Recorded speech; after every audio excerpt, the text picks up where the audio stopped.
संकष्टी चतुर्थी व्रत कथा। एक दंत संकष्टी चतुर्थी। पौराणिक कथा के अनुसार विष्णु भगवान का विवाह लक्ष्मी जी के साथ निश्चित हो गया। विवाह की तैयारी होने लगी। सभी देवताओं को निमंत्रण भेजे गए, परंतु गणेश जी को निमंत्रण नहीं दिया। कारण जो भी रहा हो, अब भगवान विष्णु के बारात जाने का समय आ गया। सभी देवता अपनी पत्नियों के साथ विवाह समारोह में आए। उन सब ने देखा कि गणेश जी कहीं नहीं दिखाई दे रहे हैं। तब वे आपस में चर्चा करने लगे कि क्या गणेश जी को न्योता नहीं है या स्वयं गणेश जी नहीं आए हैं। सभी को इस बात पर आश्चर्य होने लगा। तभी सबने विचार किया कि विष्णु भगवान से ही इसका कारण पूछा जाए। विष्णु भगवान से पूछने पर उन्होंने कहा कि हमने गणेश जी के पिता भोलेनाथ महादेव को न्योता भेजा है। यदि गणेश जी अपने पिता के साथ आना चाहते हैं तो आ जाते, अलग से न्योता देने की कोई आवश्यकता नहीं थी। दूसरी बात यह है कि उनको 1.25 मन मूंग, 1.25 मन चावल, 1.25 मन घी और 1.25 मन लड्डू का भोग दिन भर में चाहिए। यदि गणेश जी नहीं आएंगे तो कोई बात नहीं, दूसरे के घर जाकर इतना सारा खाना पीना अच्छा भी नहीं लगता है। इतनी वार्ता कर ही रहे थे कि किसी ने सुझाव दिया, यदि गणेश जी भी यहाँ आ जाएं तो उनको द्वारपाल बनाकर बैठा देंगे कि आप घर का ध्यान रखना। आप तो चूल्हे पर बैठकर धीरे धीरे चलोगे तो बारात से बहुत पीछे रह जाओगे। यह सुझाव भी सबको पसंद आ गया, तो विष्णु भगवान ने अपनी सहमति दे दी।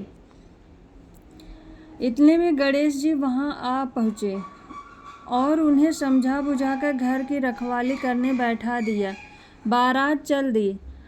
तब नारद जी ने देखा कि गणेश जी तो दरवाजे पर ही बैठे हैं, तो वे गणेश जी के पास गए और रुकने का कारण पूछा। गणेश जी कहने लगे कि विष्णु भगवान ने मेरा बहुत अपमान किया है। नारद जी ने कहा कि आप अपने मूषक सेना को आगे भेज दें तो वह रास्ता खोद देगी, जिससे उनके वाहन धरती में धंस जाएंगे। तब सबको आपको सम्मान पूर्वक बुलाना ही पड़ेगा। अब तो गणेश जी ने अपनी मूषक सेना जल्दी से आगे भेज दी और सेना ने जमीन खोद दी। जब बारात वहां से निकली तो रथों के पहिए धरती में धंस गए। लाख कोशिश करें परंतु पहिए नहीं निकले। सभी ने अपने अपने उपाय किए, परंतु पहिए तो नहीं निकले, बल्कि जगह जगह से टूट गए। किसी की समझ में नहीं आ रहा था कि अब क्या किया जाए। तब तो नारद जी ने कहा कि आप लोगों ने गणेश जी का अपमान करके अच्छा नहीं किया। यदि उन्हें मना कर लाया जाए तो आपका कार्य सिद्ध हो सकता है और यह संकट टल सकता है। भगवान शंकर ने अपने दूत नंदी को भेजा और वे गणेश जी को लेकर आए। गणेश जी का आदर सम्मान के साथ पूजन किया। तब कहीं रथ के पहिए निकले। अब रथ के पहिए निकल गए तो परंतु वे टूट फूट गए, तो उन्हें सुधारे कौन।